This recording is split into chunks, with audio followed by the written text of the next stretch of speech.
दोस्तों, आप सभी का एक बार फिर स्वागत है आपके अपने ऑनलाइन परिवार पार्थ एकेडमी में। प्रिय मित्रों, आज मैं आप सभी के लिए लेकर आया हूं एसिड और बेस का पार्ट नंबर 2। एसिड और बेस का पार्ट 1 हम लोगों ने पढ़ लिया है और उम्मीद है आप लोगों ने वह पार्ट जरूर देखा होगा और वहां के जो टॉप 20 क्वेश्चन है आप लोगों को जरूर समझ में आए होंगे। तो डियर स्टूडेंट, आज हम लोग पढ़ेंगे एसिड और बेस, जो काफी महत्वपूर्ण टॉपिक है, इसका पार्ट 2। और इस पार्ट 2 में हम टॉप 20 क्वेश्चन को फिर से डिस्कस करने वाले हैं। तो चलिए बिना देर किए शुरू करते हैं। बैठ जाइए अपना कॉपी और पेन लेकर और तैयारी कीजिए नोट्स बनाने की। नोट्स आप लोग बनाते रहिएगा क्योंकि नोट्स से ही आपका एग्जाम्स निकलेगा।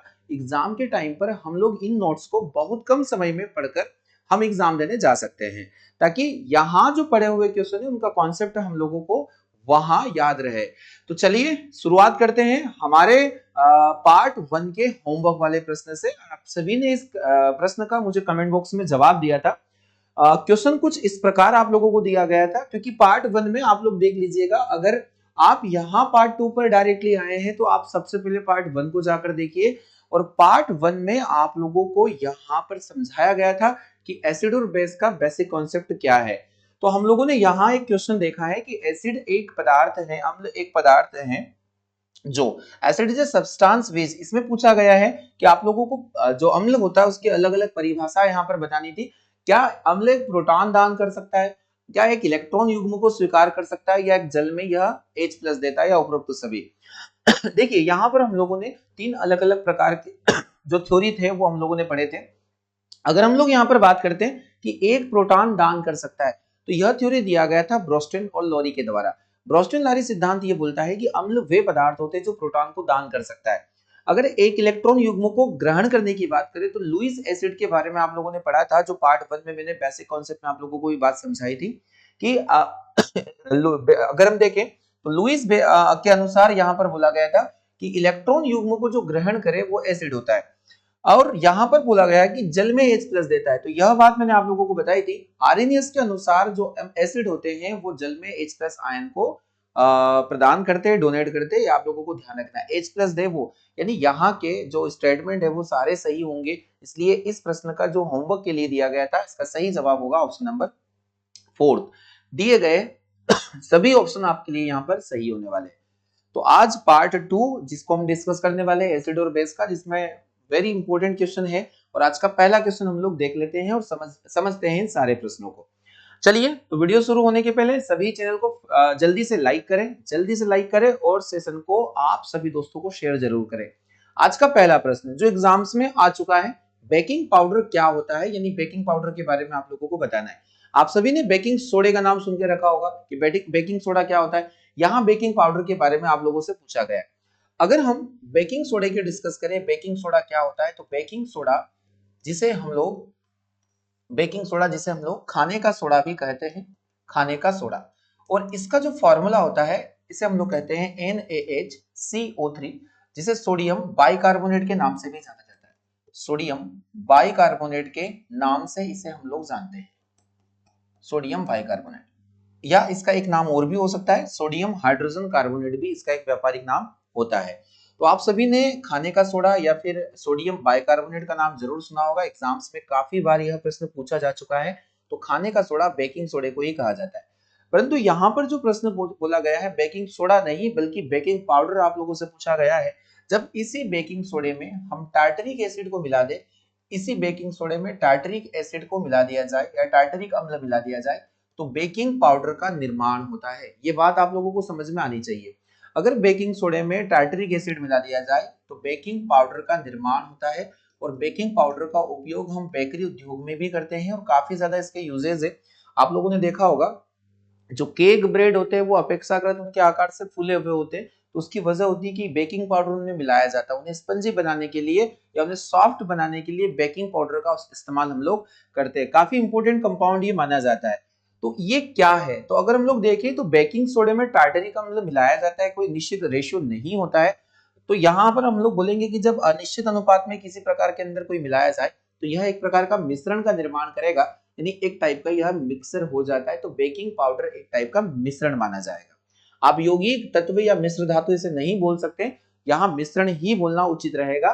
तो बेकिंग सोडे में टार्टरिक एसिड को मिलाने पर बेकिंग पाउडर का निर्माण होता है, जिसे हम लोग बेकरी पर्पज से भी इस्तेमाल कर सकते हैं। और मैंने आपको बेकिंग सोडा भी बता दिया है, NaHCO3 सोडियम बाइकार्बोनेट, या फिर से हम मीठा सोडा या खाने का सोडा के नाम से भी जानते हैं।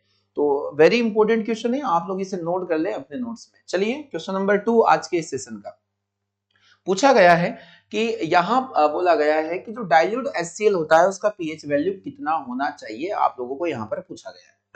HCl हाइड्रोक्लोरिक एसिड, HCl का पूरा नाम होता है हाइड्रोक्लोरिक एसिड, और हाइड्रोक्लोरिक एसिड का पीएच वैल्यू कितना होता है। कल के सेशन में मैंने आपसे एक होमवर्क क्वेश्चन भी दिया था।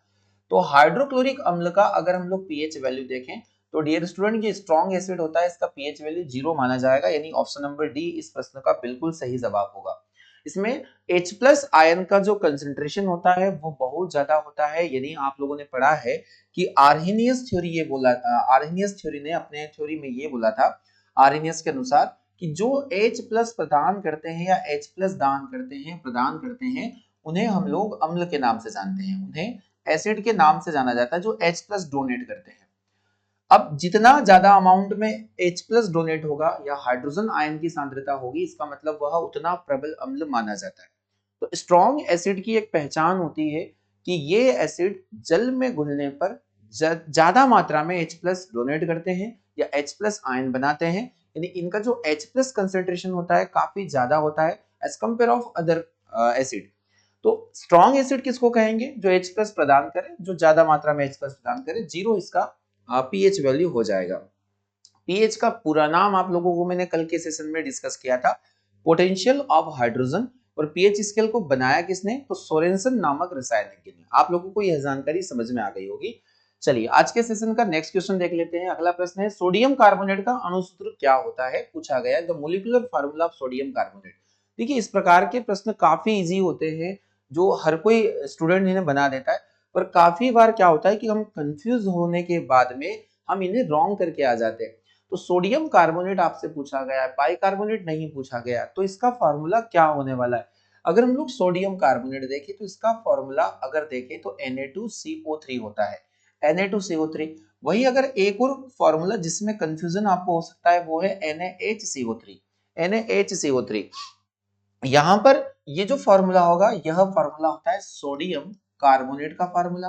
अगर हम लोग इसका नाम देखें तो सोडियम कार्बोनेट, और इसी सोडियम कार्बोनेट को सोडा राख के नाम से भी जाना जाता है, या इसे सोडा क्षार के नाम से भी जान सकते हैं, और इसे सोडा एस के नाम से भी जान सकते हैं। एस मींस राख ही होता है। तो सोडियम कार्बोनेट सोडा राख, सोडा क्षार, और इसका नाम सोडियम कार्बोनेट भी है, और Na2CO3 इसका फॉर्मूला होता है। इतने सारे व्यापारिक नाम आपको ध्यान रखना है।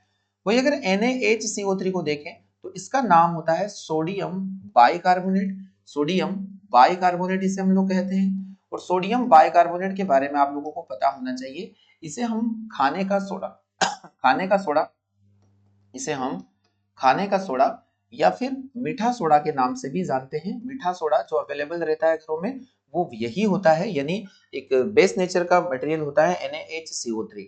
अगर हम लोग इसी सोडियम कार्बोनेट में 10 जल के अणुओं को जोड़ दें, यानी Na2CO3.10H2O, काफी महत्वपूर्ण फार्मूलाज है जो मैं आप लोगों को यहाँ पर लिखवा रहा हूँ। तो Na2CO3.10H2O, तो इसका नाम हो जाता है धावन सोडा, वॉशिंग सोडा, धावन सोडा। इसमें कितने जल के अणुओं की संख्या होती है, तो यहाँ पर 10 मॉलिक्यूल ऑफ वाटर यहाँ पर प्रेजेंट होंगे। तो dear student very very important question है जो आप लोगों को अभी मैंने पढ़ाया है। सोडियम कार्बोनेट का अणुसूत्र Na2CO3 होने वाला है, जो आपको ध्यान रखना है। NaCl यह एक लवण होता है, सोडियम क्लोराइड नमक का, सामान्य नमक का यह सूत्र माना जाता है। चलिए अगले क्वेश्चन को देख लेते हैं। अगला क्वेश्चन है यहाँ पर, देखिए आज बहुत सारे लवण हैं, ऐसे कंपोनेंट है जिनके फॉर्मूलेज आप लोगों को पता होना चाहिए। अगला ही एक ऐसा क्वेश्चन दिया गया है यहाँ पर फॉर्मूले से कि what is the formula of blue vitriol, यानी नीले तोते का रासायनिक सूत्र क्या होगा। नीला तोता क्या होता है इसे आप लोगों को समझना है। तो आपको यहाँ पर देखना है जो नीला तोता है काफी महत्वपूर्ण है, इसे हम लोग नीला कशिश के नाम से भी जानते हैं, इसे हम लोग नीला कशिश के नाम से भी जानते हैं। तो इसका फॉर्मूला क्या होगा, तो इसका फॉर्मूला होता है कॉपर सल्फेट डॉट 5H2O। अगर आपसे पूछा जाए कि जो नीला तोता होता है इसका फॉर्मूला क्या होगा, तो हम लोग देखेंगे CuSO4.5H2O। CuSO4.5H2O। Option number B आपके लिए इस प्रश्न के लिए बिल्कुल सही जवाब होना है। ऑप्शन नंबर बी आप लोग देख सकते हैं, कॉपर सल्फेट पेंटाहाइड्रेट यानी CuSO4.5H2O।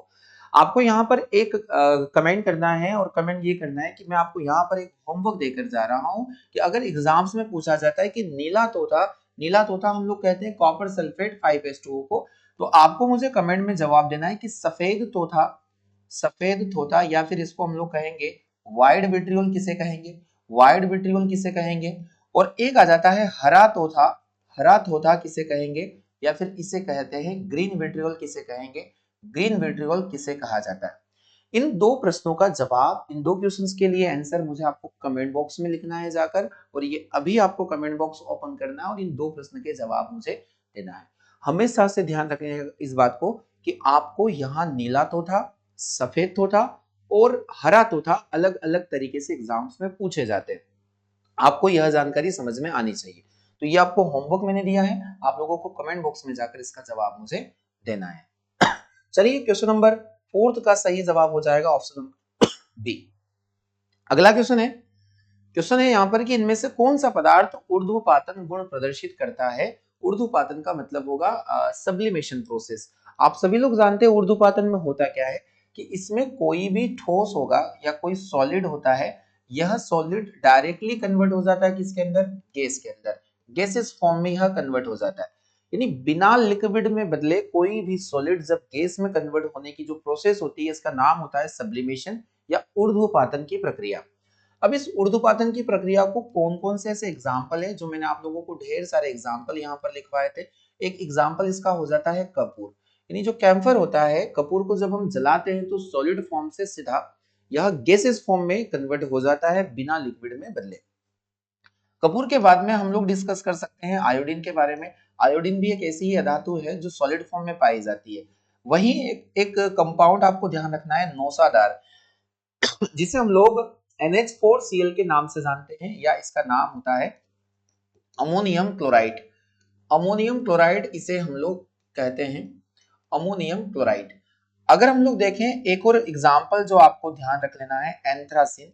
एंथ्रासिन यहाँ पर एक मोस्ट इंपोर्टेंट क्वेश्चन है। ये सारे कपूर, आयोडीन, NH4Cl और एंथ्रासिन जो सब्लिमेशन को दिखा सकते हैं। ऊर्ध्वपातन का मतलब है जो सॉलिड से सीधा ये कहां जाएंगे, गैसेस फॉर्म में जाएंगे। तो सही जवाब हम लोग देख लेते हैं यहाँ पर कौन मिल रहा है, अमोनिया नहीं होगा, NaCl नहीं होगा, Na2CO3 sodium carbon, NH4Cl ammonium chloride. Option number C इस प्रश्न का बिल्कुल सही जवाब होगा। और CaCaOCl2 विरंजक चूर्ण या ब्लीचिंग पाउडर का फार्मूला माना जाता है। सही जवाब इसका NH4Cl यहाँ पर मानेंगे। काफी महत्वपूर्ण क्वेश्चन था। क्वेश्चन नंबर 6 देख लीजिएगा, एसिड बेस का क्वेश्चन नंबर 6 जो वेरी इंपॉर्टेंट क्वेश्चन है। इमली और सिरके में कौन सा एसिड पाया जाता है, आप लोगों को बताना है। यानी इमली और सिरके में कौन सा अम्ल है। बहुत ही बेसिक और सिंपल प्रश्न है जो आप लोगों को बताना है, केवल अम्लों को बताना है यहाँ पर कि इमली में और सिरके में कौन सा अम्ल पाया जाता है। तो यहाँ अलग अलग ऑप्शन दिए गए हैं, एसिडिक अम्ल और फार्मिक अम्ल। आपको पता होगा कि जो एसिडिक एसिड है वो सिरका या विनेगर के अंदर पाया जाता है, और वही अगर हम लोग फार्मिक एसिड को देखें तो चींटी के डंक में और बिच्छू के डंक में, वही नेटल प्लांट में और मधुमक्खी में। आपको ये सारे नाम याद रखना है, इनमें से एक नाम आपको एग्जाम में देखने को जरूर मिलेगा।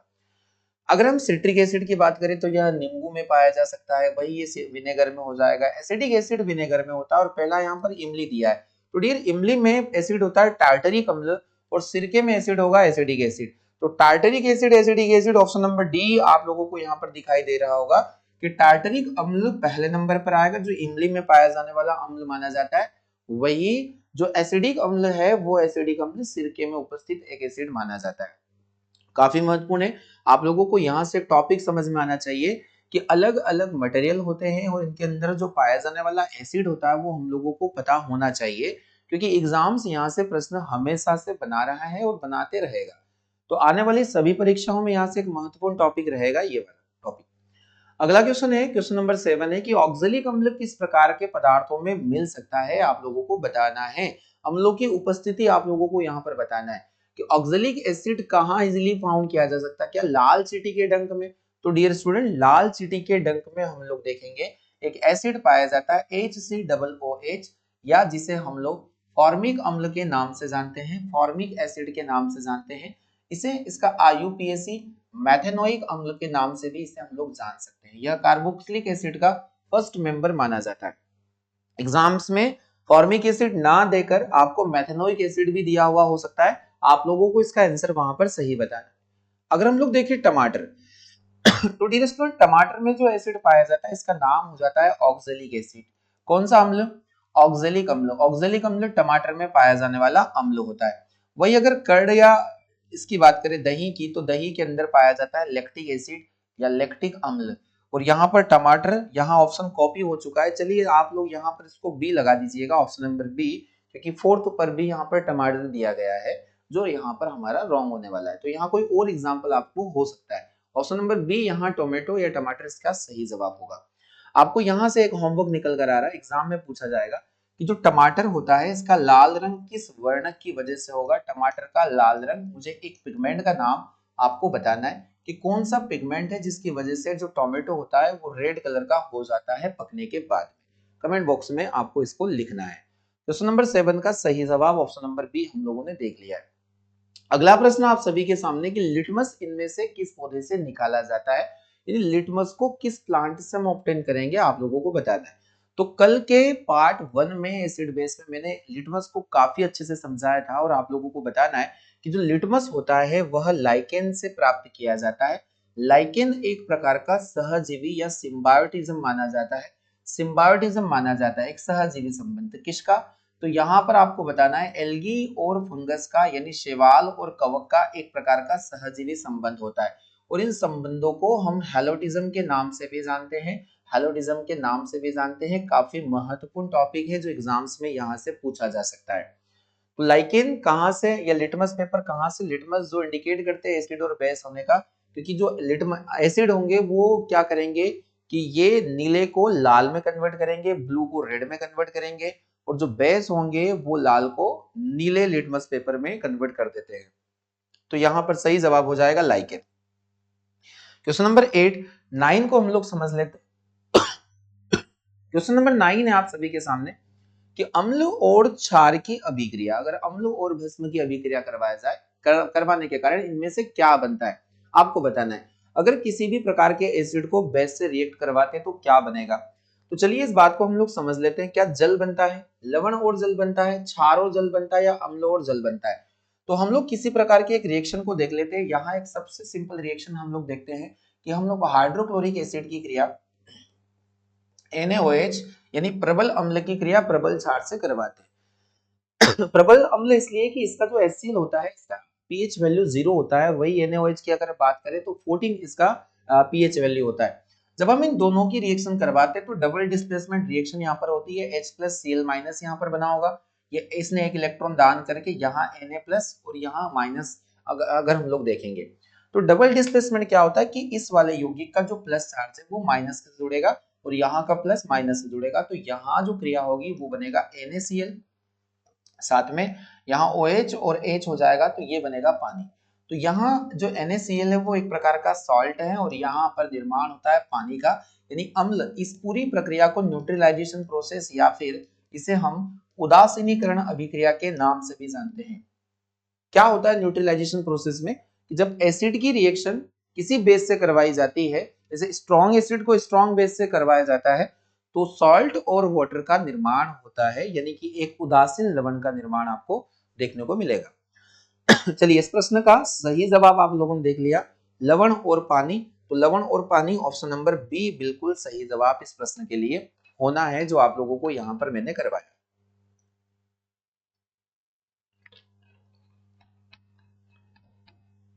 क्वेश्चन नंबर 9 हम लोगों ने समझ लिया है। चलिए मूव करते हैं क्वेश्चन नंबर 10 की ओर। क्वेश्चन नंबर 10 है, काफी महत्वपूर्ण प्रश्न है, पूछा गया है, एग्जाम्स का प्रश्न है, एग्जाम में पूछा जा चुका है इस प्रश्न को कि पीएच जो सिंबल होता है, पीएच प्रतीक में पी की व्युत्पत्ति किस शब्द से मानी जाती है? पी किस चीज को रिप्रेजेंट करता है या इंडिकेट करता है, आपको बताना है। मैंने कल की क्लासेस में आपको पीएच वैल्यू का फुल फॉर्म बताया था, पोटेंस ऑफ हाइड्रोजन या potential of hydrogen, hydrogen ion की सांद्रता। पर ये जो पी वर्ड है ये किसी क्षमता को या सांद्रता को प्रकट करता है, तो पी का मतलब यहाँ पर पोटेंस माना जाएगा, यानी कि ऑप्शन नंबर ए इस प्रश्न का बिल्कुल सही जवाब है। या प्रीवियस प्रेशर और प्रीवी उसका रॉन्ग आंसर होगा। आपको बताना है कि पीएच का फुल फॉर्म क्या होगा, potential of hydrogen, hydrogen ion की सांद्रता। तो क्वेश्चन नंबर 10 के लिए सही जवाब हो जाएगा ऑप्शन नंबर ए। अगला क्वेश्चन देख लेते हैं, क्वेश्चन नंबर 11 है आपके सामने।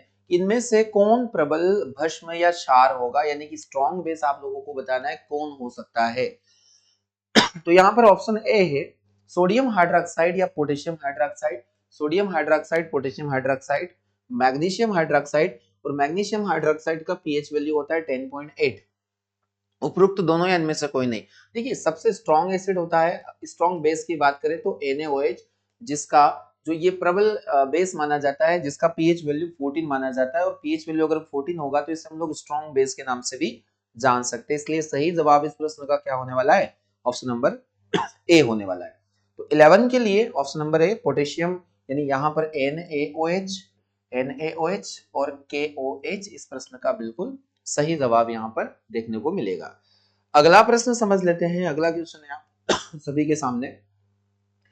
क्वेश्चन नंबर 12 बोला गया है कि इनमें से पेट की अम्लता को घटाने के लिए किसका प्रयोग किया जाता है, यानी कि एज अ एंटासिड हम लोग किसका यूज करेंगे। बहुत ही इंपॉर्टेंट क्वेश्चन है जो एग्जाम में आया हुआ है।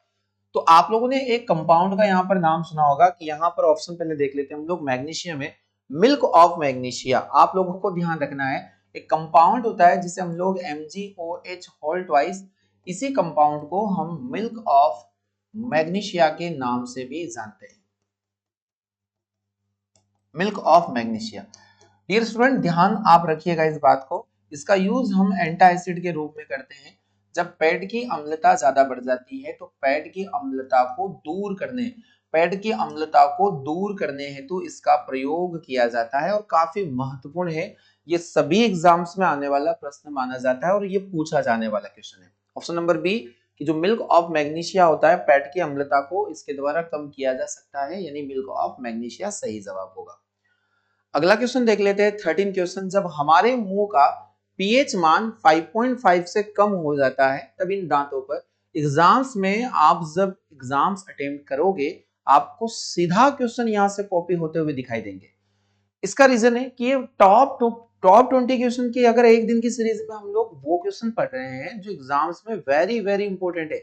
और एक टॉपिक से इसके 5 पार्ट में आपको पढ़ाता हूं, 100 क्वेश्चन एक चैप्टर से, और इन 100 क्वेश्चंस के बाहर एक भी प्रश्न जाना संभावना नहीं है। इसलिए आप मन लगाकर और अच्छे से इन क्वेश्चन को टारगेट करें।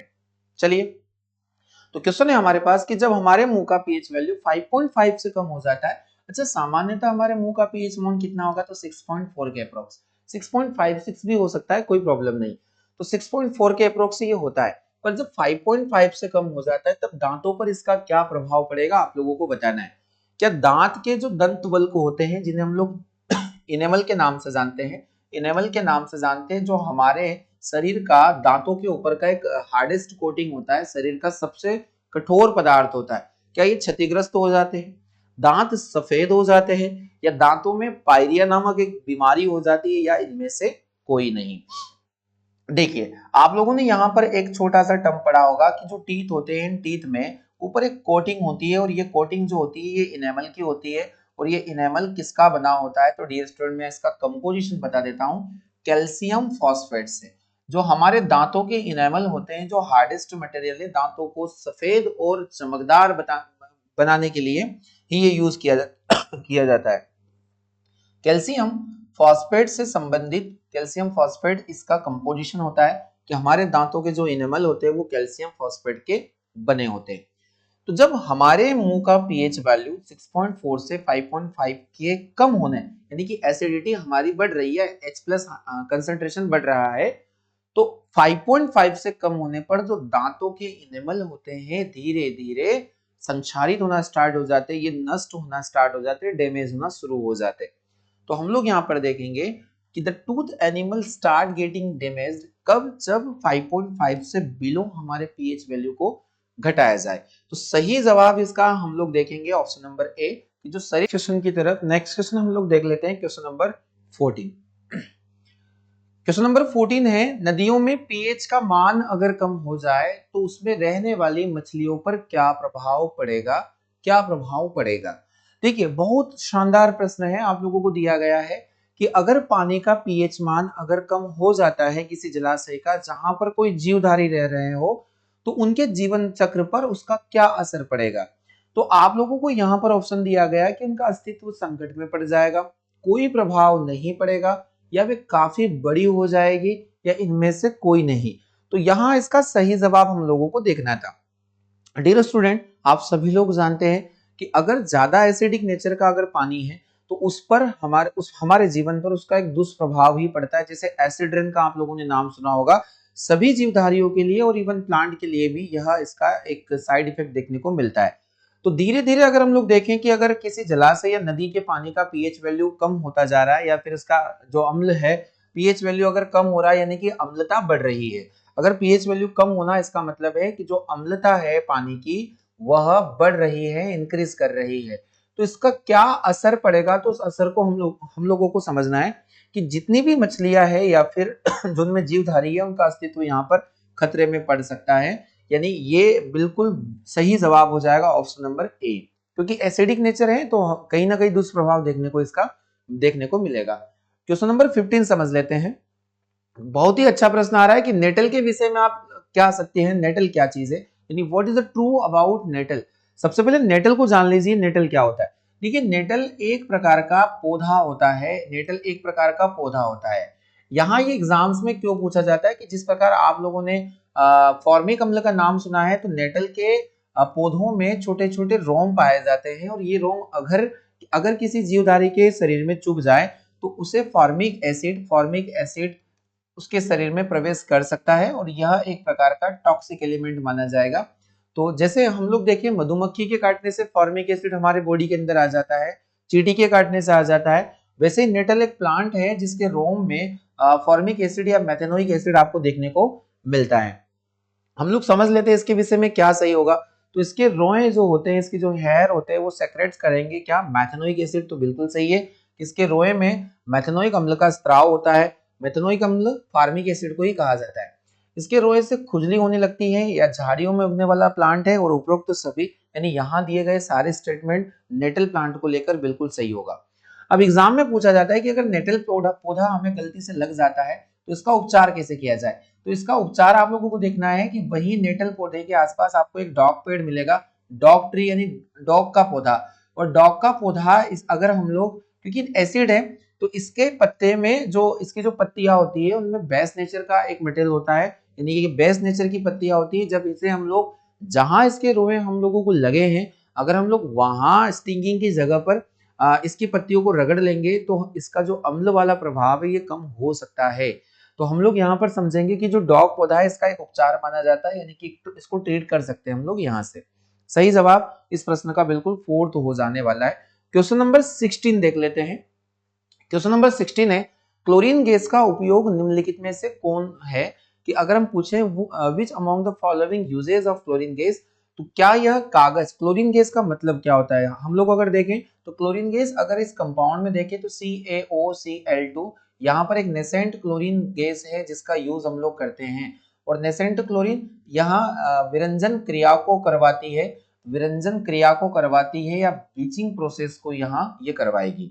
तो पहला ऑप्शन इसका कागज और कपड़ों को विरंजित करने में, यानी कागज और कपड़ों से रंग को गायब करने में, विरंजित करना यानी कि रंग गायब करना या रंग को नष्ट कर देना, जो रंग होता है उसे रंगहीन पदार्थों में बदल देना। फिर विरंजक चूर्ण बनाने में बिल्कुल सही होगा और पेयजल को शुद्ध करने में भी सही होगा। उपरोक्त सभी ऑल ऑफ द अबव बिल्कुल करेक्ट आंसर इसका होना है ऑप्शन नंबर 4।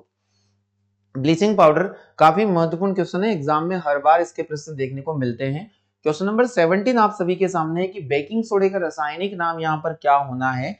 बेकिंग सोडे का रासायनिक नाम क्या होना है, सोडियम एसीटेट, सोडियम बाइकार्बोनेट या फिर सोडियम सल्फेट या उपरोक्त में से कोई नहीं।